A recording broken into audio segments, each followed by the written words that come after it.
All right, let's talk about one of Thailand's most fascinating and revered monks, Luang Pu Tim. We're going to dive into this incredible story of a man of immense spiritual power whose tiny amulets can sell for millions, and yet he himself lived a life of absolute, almost unbelievable simplicity.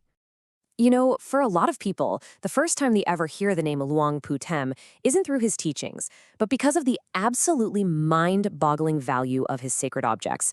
These little amulets, crafted with ancient spiritual knowledge, have become some of the most sought-after artifacts in the entire world. And I'm not exaggerating, this isn't just rumor. I mean, look at this. At a recent government auction, some of his amulets went for hundreds of thousands of baht. We're talking 500,000 baht for a single coin. That's serious money, all for these small, sacred objects. But honestly, that's just what you see at public auctions. For the really rare pieces, like a Phra Chinabanchan made from solid gold, well, the value is just astronomical. The whispers you hear from serious collectors, they say those are valued at over 30 million baht. So you have to ask, right? What on earth makes a small object, created by a humble monk, worth more than a mansion? What is the real source of this incredible power and value? Is it some kind of magic? Is it just pure faith? Or is there something else going on here? Well, to even begin to understand the amulets, you first have to understand the man who made them. And that's where you find this incredible paradox, because his life was the absolute opposite of the material wealth his name is now attached to. And this, right here, is the central puzzle. On one side, you've got these amulets worth millions that people seek out for success and protection in the material world. And on the other side, you have the monk who made them. A man who is completely detached from possessions, who couldn't care less about status, a total ascetic. And his daily life was proof of this. I mean, for nearly 50 years, he ate just one simple meal a day. He was a strict vegetarian, and get this, he didn't even use fish sauce. In Thailand, that's a huge deal. This wasn't just a diet, it was a profound spiritual discipline. His attitude towards status was exactly the same. Here's a great story.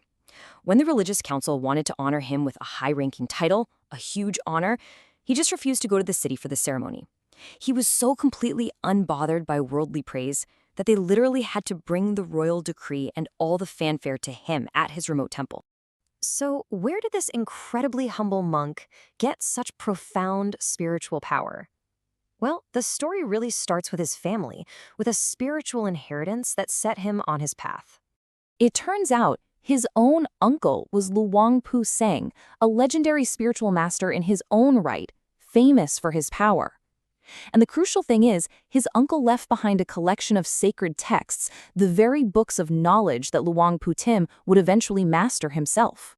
And his life was this long, dedicated journey. Right after he was ordained, he didn't just hang around the temple. No, he spent 3 years on what's called a Tudong pilgrimage, wandering through deep forests, facing dangers, and learning from different masters. He really hardened his spirit before he came back to serve his community for the rest of his very long life. Now, of all the things he created, the one that really cemented his legend is the Phra amulet. And the secret to its power is said to be in this highly mystical and very potent substance called Thong Phrai Kumarn. Creating this powder, based on his uncle's texts, was an unbelievably complex ritual. It wasn't just mixing things in a bowl. It involved sourcing very specific materials. And then, through deep spiritual practice, inviting a wandering spirit to be transformed into a protective deity, a Thep, a force for good that would bless and protect whoever carried the amulet. But here's what's so important to understand. Luang Pu Tim's power wasn't just this mystical thing confined to amulets. He used the immense faith that people had in him to build real, tangible things that helped his entire community.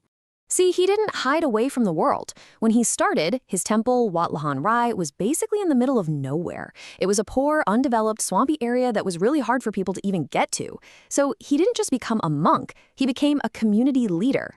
And look at what he did. He built the very first school for the local kids.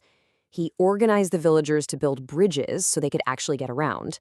He spearheaded the construction of a new chapel, sermon halls. He grounded his spiritual work in practical, real-world help. Through his leadership and the donations of his followers, he managed to raise and complete projects worth over 4 million baht. Now, 4 million baht is a lot of money today. Back then, it was an absolute fortune.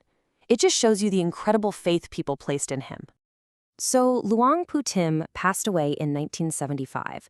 You might think the story would start to fade there, but you'd be wrong. Decades later, his influence has only gotten stronger. That once remote, poor temple that he poured his life into building, today, it's a massive center of faith. It's become a major pilgrimage site, attracting people not just from all over Thailand, but from all over the world who come to feel his presence. When you visit today, you're greeted by this enormous golden statue, the biggest one of him in the world. You can go and pay respects at the shrine that holds his relics. And maybe the most powerful thing, there's a museum that just displays his simple, everyday belongings. The contrast between that huge statue and his humble possessions, it's just incredible. And in the end, he left behind a teaching that perfectly explains this whole paradox of the million bath amulets. He himself said it best. Holding on to good deeds is better than holding on to objects. That says it all, doesn't it? And that leaves us with this one last big question. The entire story of Luang Pu Tim forces us to think, if a life of complete detachment from worldly things can create objects of such immense worldly value, then what is the true source of that power? Maybe the real magic isn't in the object at all, but in the purity, the discipline, and the incredible virtue of the person who created it.